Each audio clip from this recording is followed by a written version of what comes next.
Guys, magandang gabi. Ito yung kusina namin ngayon guys. Medyo lumuwag-luwag na rin.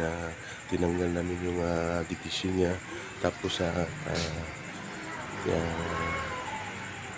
dinuktungan na namin kahapon yung bubungan namin. So, ang kulang na lang talaga dito guys yung flooring na yung tapos pa ni panasa ng lahat.